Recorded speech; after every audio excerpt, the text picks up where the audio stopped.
Ito naman sir, no, ano ho yung mga dapat tatandaan ng ating mga kababayan na boboto sa darating na eleksyon ho ngayong Lunes?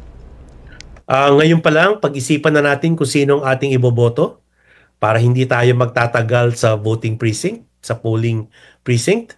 By this time, dapat natanggap na ng lahat ng botante sa buong Pilipinas yung tinatawag na voter information sheet, kung saan nandyan nakatalaga kung saan presinto tayo, saan ang ating polling place, at nakalista po dyan lahat ng kandidato para sa lahat ng posisyon. Kaya ang mungkahi ko sa lahat, siguro mag-highlight tayo or bilugan na natin or gumawa na tayo ng sariling kodigo natin para pagdating ng halalan, pagboto natin, titignan lang natin yung ating kodigo para mas mabilis ang pagboto. Pwede po ang zero vote, pwede po ang undervote, wala pong problema yan, kalayaan natin yan. Pero paalala lang, wag tayong sosobra. Wag tayong tatawag, wag overvote. Kaya for senators, wag po 13, 12 lang maximum.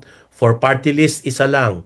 For mayor, isa lang. Kasi po, kung tayo ay sosobra sa bilang, then yung boto natin para sa posisyong yon ay mababaliwala. Pero yung buong balota ay valid pa naman.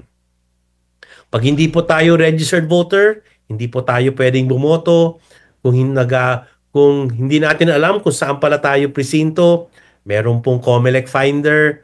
May panahon pa para dumalaw tayo sa ating mga city hall, municipal hall para tignan ang computerized voters list. No?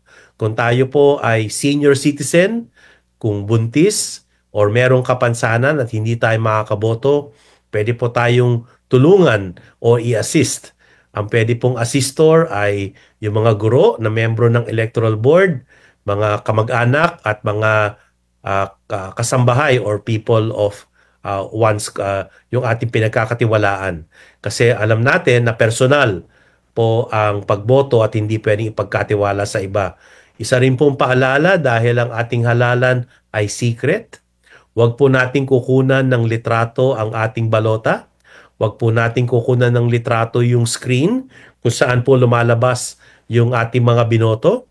At huwag din po natin kunan ng litrato yung resibo, yung voter verified paper audit trail dahil para maiwasan po ang dayaan. And sir, no, malinaw kanina, you mentioned kung kulang or sobra ho yung binoto na kandidato, no? Ano ho yung mangyayari kapag ganun? Pakiulit lang natin, sir. Pag sobra, mababaliwala yung para sa posisyon na yon. Pero dun sa ibang posisyon na hindi ka naman sumobra, valid yung balota at valid para sa mga posisyong yon. Yung kulang naman, halimbawa 12 for senators, wala kang binoto o 5 lang or 7 lang, then mabibilang yung 7 yon. Zero vote is also allowed. Kalayaan po natin yan, discretion natin yan, kung meron tayong iboboto o hindi iboboto sa mga kandidato na nakalista sa kada posisyon. Eto sir, kung sakaling magkamali ho no, ng shade ng kandidato, no, yung ating mga kababayan, meron pa ho bang remedyo dito? Meron pa ba silang maaring gawin? Unfortunately, hindi ka nabibigyan ng panibago o replacement ballot. Kaya ang payo nga natin sa lahat ay alamin mo na kung sinong boboto mo. Kasi kung sumobra ka nga, hindi ka pwedeng humingi ng panibagong balota at kahit mag-sorry ka pa, hindi ka po bibigyan. Ang isa lang po ang dahilan para bigyan ng replacement ballot, ito yung pag pinasok mo yung balota sa machine at ayaw siyang basahin at wala ka namang kasalanan, that's the only time na bibigyan ka ng replacement ballot. So, kaya po, payo natin sa lahat, maghanda na tayo kung sinong iboboto natin. Kung tayo ay mag-shade, no, wag sana lalagpas yung ating marka kasi magkakatabi po yung mga ovals eh. Kaya ingat po tayo. Kung senator, pwede pa yan kasi hanggang 12. Pero paano kung mayor or senator pero pang 13 na? Lumagpas yung ating marka, then that might be considered overvoting.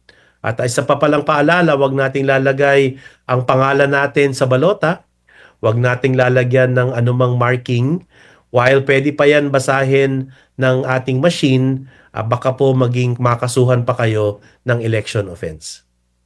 Alright sir, malinaw ho yan. Meron, follow up lang ho, no? Meron pa ho bang threshold dati kasi ng mga previous years, no? May threshold ho dun sa bilog, dun sa shade na sinasabi ho ng Comelec. Meron pa rin ho ba ngayong taon ho na ito?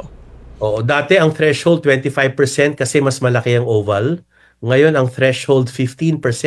Kaya kahit tuldok lang, mababasa na siya.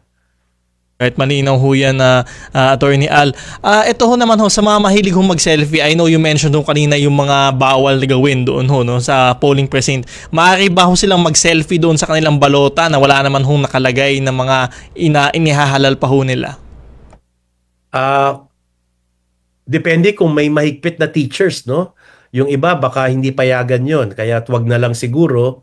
Pero sa akin, technically, hindi mo naman kinukunan yung litrato pa na kung sinong binoto mo, no? Kung blanco pa yung balota, halimbawa pagkabigay sa iyo ng balota, tsaka ka magse-selfie, baka payagan ka pa. Kung ako yung teacher, baka pwedeng sabihin sa botante, pakiusap lang po, wag na muna tayo mag-selfie. Pero yun lang po. Pero ang maliwanag na bawal ay makuhanan ng litrato kung sinong binoto mo.